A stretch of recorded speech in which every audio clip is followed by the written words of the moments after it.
Hello বন্ধুরা, আপনারা সবাই কেমন আছেন? আমি খুব ভালো আছি। দার্জিলিং তাবাকশির পার্ট 9 নাম্বার ভিডিওর পর চলে এসেছি পার্ট 10 নাম্বার ভিডিও নিয়ে। লাস্ট ভিডিওতে আপনাদেরকে মহাকাল মন্দির দর্শন করিয়েছিলাম, শিবের 12টা জ্যোতির্লিঙ্গও দর্শন করিয়েছিলাম, আর বলেছিলাম যে আজকেই দার্জিলিংয়ের আমাদের লাস্ট সাইন্স সিন। আগামীকাল আমরা অফবিট তাবাকশির উদ্দেশ্যে রওনা দেব। এই অফবিট তাবাকশি যাওয়ার পথে যে সাইট সিনগুলো পড়বে সেগুলোও আপনাদের সঙ্গে শেয়ার করব।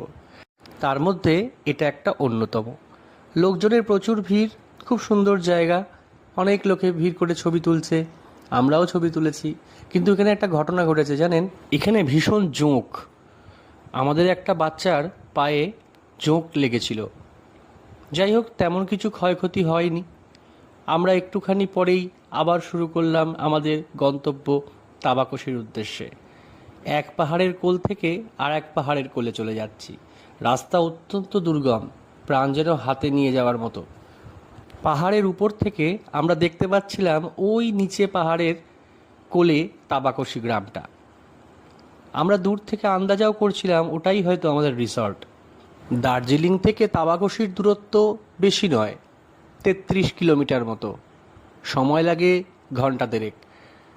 আগামীকালের ভিডিওতে আপনাদেরকে দেখাবো আমাদের রিসর্টটা, আমাদের রুমটা। খুব সুন্দর জানেন। আমরা যখন তাবাকশির এই রিসর্টটা বুক করেছিলাম তখন আমরা জেনেছিলাম যে এখানে ব্ল্যাক প্যান্থর, চিতাবাঘ, ময়ূর আরও নানা রকমের পশু পাখি দেখা যায়।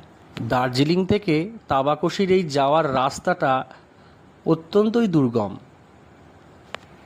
নেক্সট ভিডিওতে আপনাদেরকে এই তাবাকশি রিসর্টটা পুরো ঘুরে দেখাবো আমাদের রুমটা। আমরা যে রিসর্টটায় ছিলাম, তাবাকশিতে অনেক রিসর্ট আছে, আমরা যে রিসর্টটায় ছিলাম সেই রিসর্টের পাশেই আছে রাংভাং রিভার। সেখানেও খুব সুন্দর ফটোশ্যুট করা যায় আর প্রকৃতির অপরূপ দৃশ্য দেখা যায়। রাস্তার ভিডিওটা আপনাদের সঙ্গে একটু বেশিই শেয়ার করেছি, কারণ এই রাস্তাটাতেও অনেক এনজয়মেন্ট আছে। রাতের বেলা বেরোতে গেলে গা ছমছম করবে। তবে আমাদের রিসর্টটায় জানেন নাইট ভিউটাও ছিল খুব সুন্দর।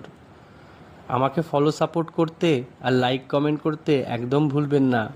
পাশে থাকবেন, সঙ্গে থাকবেন। শুভরাত্রি।